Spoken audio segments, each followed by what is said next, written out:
Over there, you don't get to own or anything. It's really tough to. Only the rich people own properties and cars and stuff like that.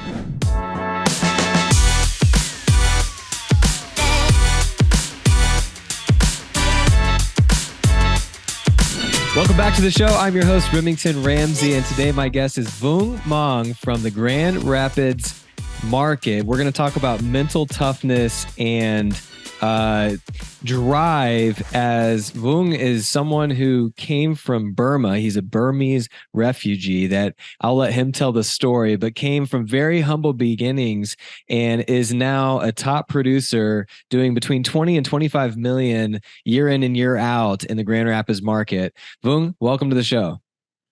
Thank you for having me.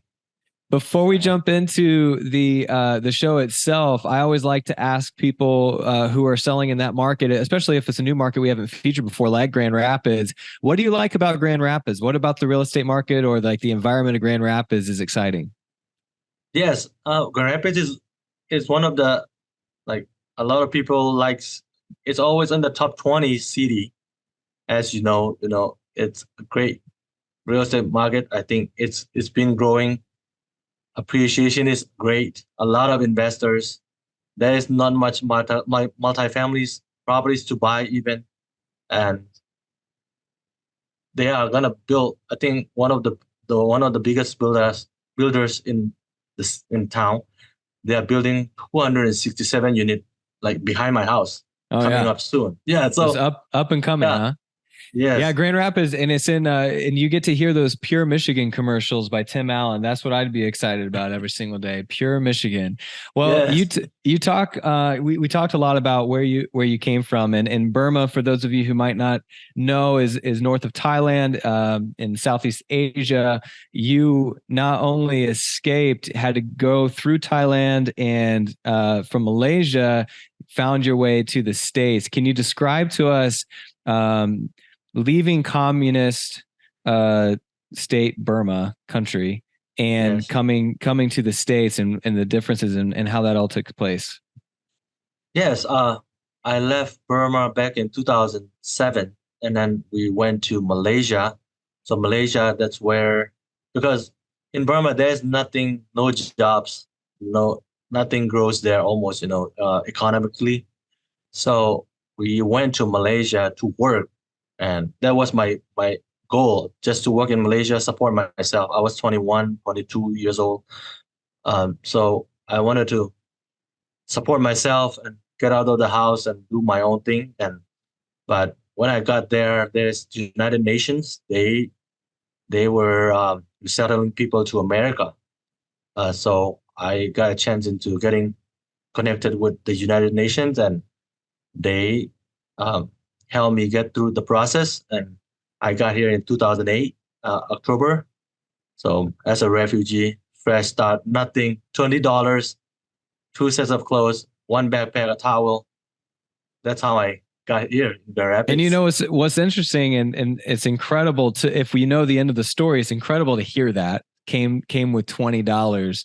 But it's also incredible that this is it's real estate that we're talking about, because if at the time, I'm sure that wasn't the first thing on your mind, is what the US economy was like in 2008 with the Yeah, recession and in real estate. But that is what you ended up getting into, and you started buying rentals right in 2017 to yeah, get into the real estate market.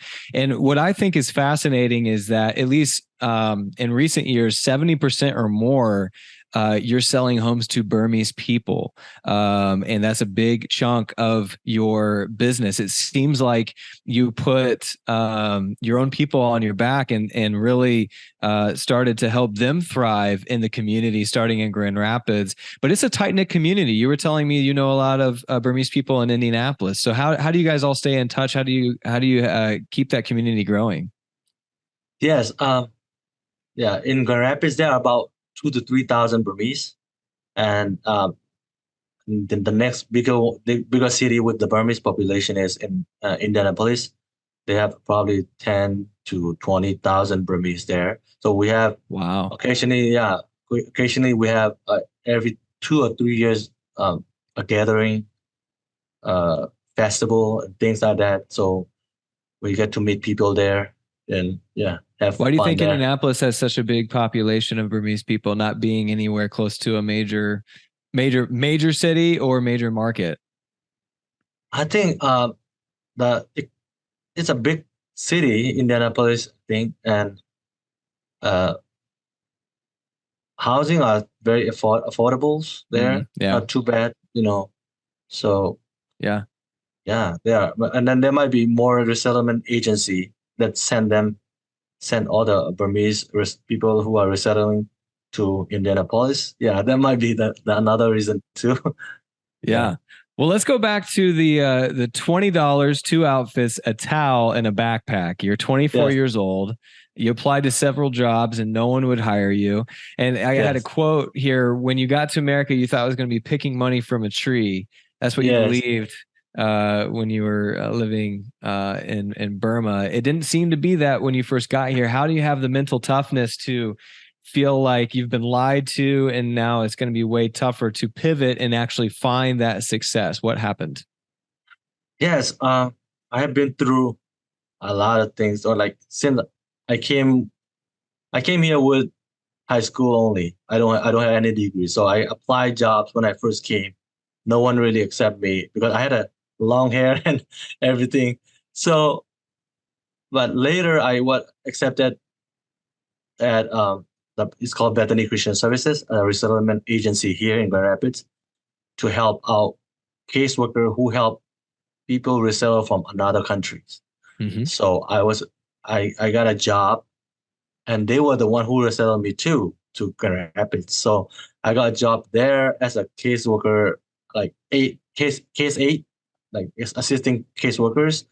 Sure. So that that was a blessing. Otherwise, I try to get a job at even what is it called, Chipotle or something like that, and Yeah. Chipotle and McDonald's. I try everything there, but no one What taking me. why were they turning you away? You said you I had long thought, hair, you were unkept, you weren't polished, the polished person I see in front of me now. yeah, that's another thing I think because after I had like before I was kind of my hair is a little messy down here, long up to here, so Yeah. and I wasn't dressed up properly. I didn't know going into interview how to dress it up and everything. I don't know, so I just go out there with whatever I have, and and later with Bethany Christian Service, where when they take me, I was like, I have to change something. I before the interview, I have to do something differently. So I had a haircut, dressed up nicely, and then boom, I got a job. So Yeah. Cleaned yourself up a little bit. It's like that scene from Pretty Woman. Well, yes, so do you was it during your time at Bethany Christian Services that you really figured out not only professional, like your professional self, but also American culture that allowed you to transition into understanding the real estate market? yes. So people who came through Bethany Christian Services, uh we help them a lot. I help in my community. Get involved a lot because 80% of the Burmese community, they don't speak English when they get here. So my I get asked, I'm when I think about being in their shoes, it would be so tough. Don't know anything about any mails that comes in. You know, they are worried when they get mails. They are worried. So, Mm-hmm. and I felt like I have to help them out. So I, that way, I get more connection, more network, and I started doing some life insurance sales, and then car insurance sales, and I get a lot of clients uh like to work with me because I take care of almost everything. Yeah, Yeah. help them write a check because I teach them with everything, and then help them open credit card because I told them back then, if you are in the United States, you need a credit card because by the time you have been in US for 22 years, 2 or 3 years, then you can buy a house. So I educate them throughout those process, and yeah, after life insurance sale, car So life insurance. insurance, yeah. So life Yeah, insurance, car insurance. Now you're starting to learn not yes, only these trades, but you're learning the language better. And then you're also probably able to bridge the gap for anyone who doesn't speak English, and Yeah. you do. That makes sense. So then after refining your skills there, what got you interested in real estate specifically? So all of a sudden, while I was working at my full-time job as a KSA, I had about 300 clients already in car insurance as a car insurance agent. I had 300 clients. So those clients, I was thinking at least 20 of them will buy a house every year, because our mentality is to buy a house as soon as you can. So people from Burma, they have that that kind of thinking, So I was like, if I start selling real estate, they will, like, out of this 300, at least 10 to 20 will buy, and it pays better. And at the same time, yeah, like, a few of my relatives, they're like, why don't you become a real estate agent? We want to work with you. We'll wait for you until you get licensed. So those kind of pushed me a lot to get into real estate. And I took the test, passed, and I start selling 9, 10, 12 properties the first year as a part-time agent. And then later it got busier. So I said I had to get into this full-time, and left all the other jobs.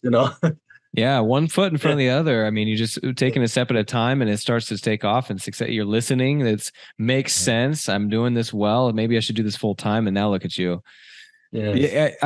Yeah, we were talking, and basically 80% of the people that come from Burma don't know English. And so you would tell them, send me any mail or information you don't understand, and I will help you. And I think that attitude where you're not expecting every single person that sends you a piece of mail to buy a home from you. You're just helping, like you're positioning yourself as a resource right in the middle of this group of people that haven't found the same success that you have. And so you're helping these people.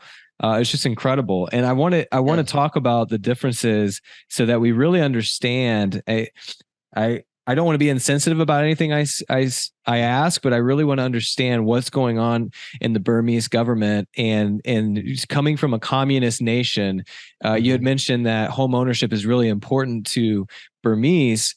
What does that even look like in a communist nation like Burma, to purchase land, purchase homes? Like, what's the difference between real estate there and here? Yes, over there, you don't get to own anything. It's really tough to. Only the rich people own properties and cars and stuff like that. How do they become rich? Selling mostly illegal stuff. Burma is one of the largest opium, plantation there. So a lot of people they have those kind of business. And the government just looks away, because I'm sure they know pretty quickly who's doing these illegal things. Or does the government also make money off of it, so they allow this to happen? I think the government, they know, and they make money out of that. So a lot of people who came here, they don't own almost anything back in Burma. But here, the financial system is really great.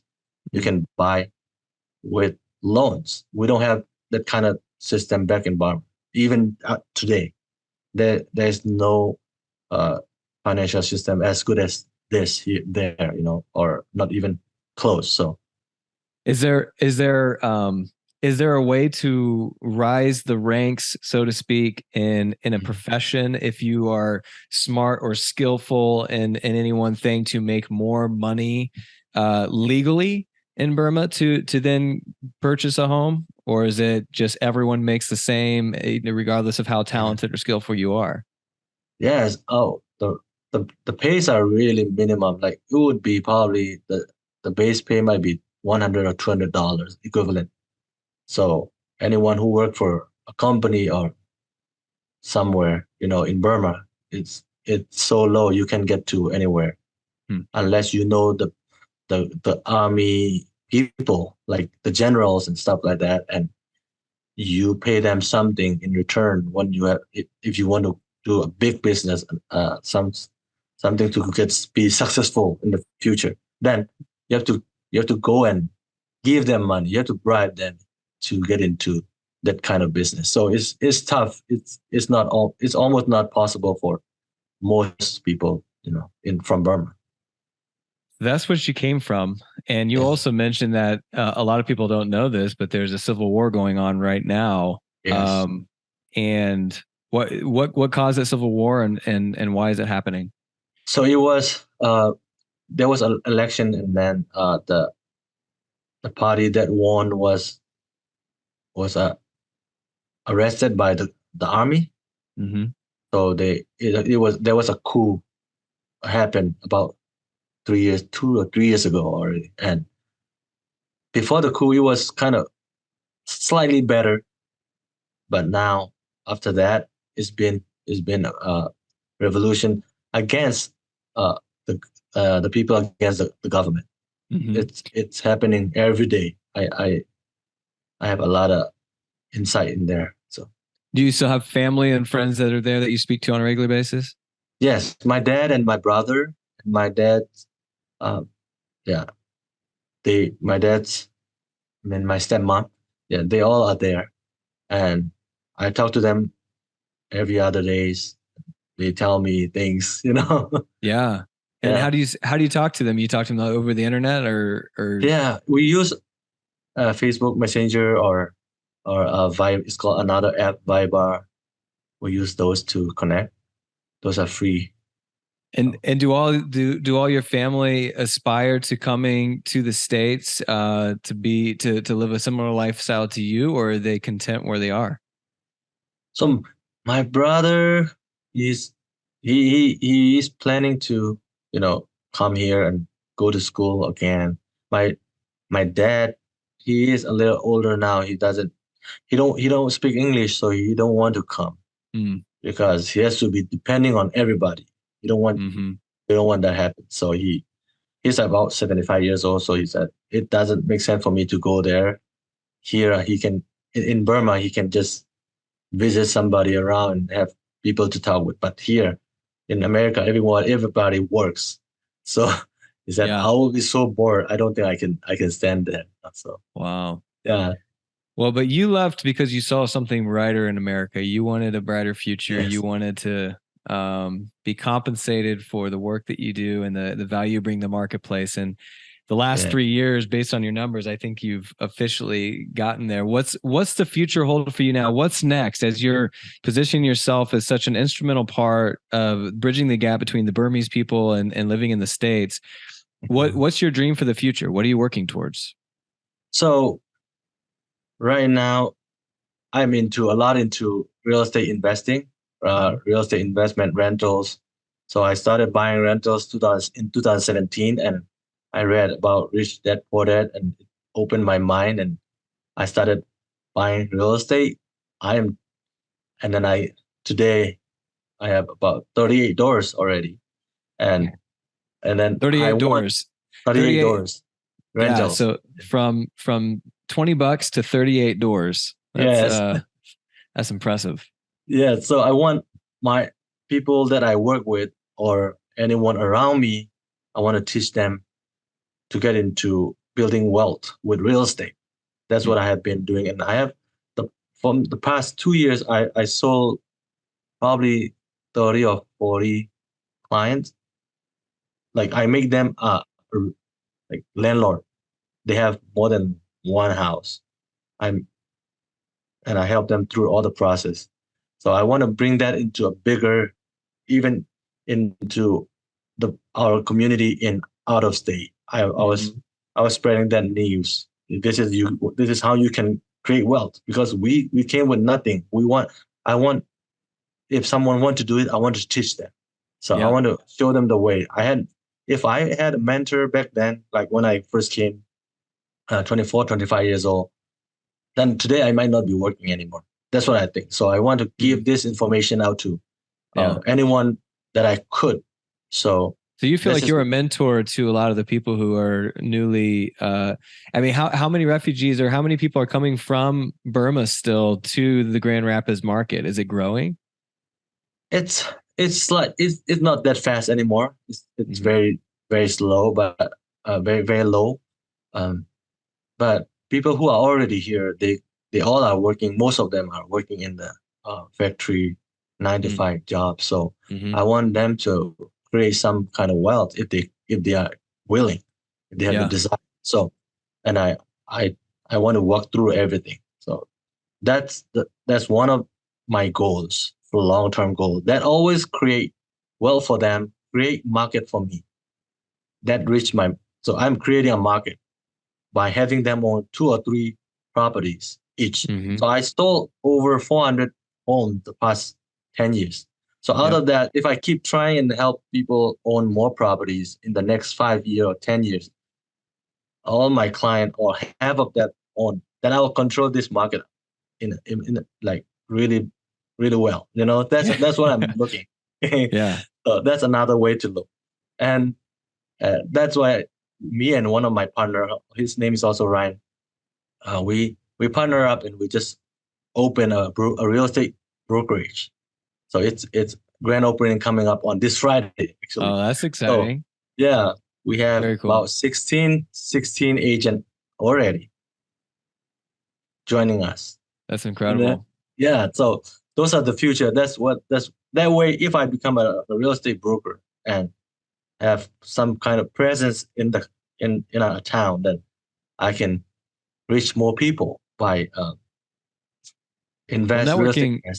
networking and mentorship is definitely your strength. Yeah. You met your wife. Your wife you were actually neighbors with for a while, right? Before you Yes, guys got yeah, married. yeah. She kept coming Yes. over to borrow the sugar, and you finally got the hint. Is that what happened? No, I actually I was the one going there to use her internet. I don't have Uh, internet. uh, that's how we met, and then yeah. She's also from Burma. She came like, as a minor, so she was with her American family as a mm, what is it called? Not adoption, but there's foster care. Yeah, yeah, foster care with foster care program. So she is good in English when she's out on her own, and she yeah. was working, and so that's how we met, like neighbors. And now you have 2 kids. 2 kids, yeah, a daughter 10 and 3 years old son. Are you teaching them Burmese? It's tough. They only want to speak in English, so I end up Really? speaking to them in English. Yeah, it's tough. Have they met their grandfather, your dad? Have they like on Zoom or any type of like internet? Yes, back in 2016, we went back home with my daughter, but she was so young, about 4 years old, so she doesn't remember. But Mm, she we went back one time. But other than that, I put my son and my daughter sometime with my dad on Facebook, yeah, FaceTime. yeah, Yeah, that's yeah. how they talk. Yeah, It is so cool. It is cool to see yeah, like these resources that are available to us now to keep families that are thousands of miles apart yeah, together. Well, this is incredibly fascinating, and I love your story. It's a tale of resilience and your mental toughness. Like I started with, to be able to think there's an American dream in one capacity, and to get yeah, here and realize that what you originally thought was going to happen is not going to happen, and it's going to take a lot more effort or knowledge or shifting, and then not get discouraged and to keep doing it. Not only such a high level, but also taking that ability and applying it to others is commendable. So I yeah. praise you for that. It's very, very impressive what you've accomplished. Oh, thank you so much, Ryan. Yeah, Well, Vung, that concludes our show. If you guys are listening to this and you want to bring real producers to your market because we're not in your market, check out realproducersmag.com. Also, email us at podcast@realproducersmag.com. If you have any nominations or ideas of a way to make the show better, we will take that. Vung, have a great one. We'll see you next time. thank you for having me.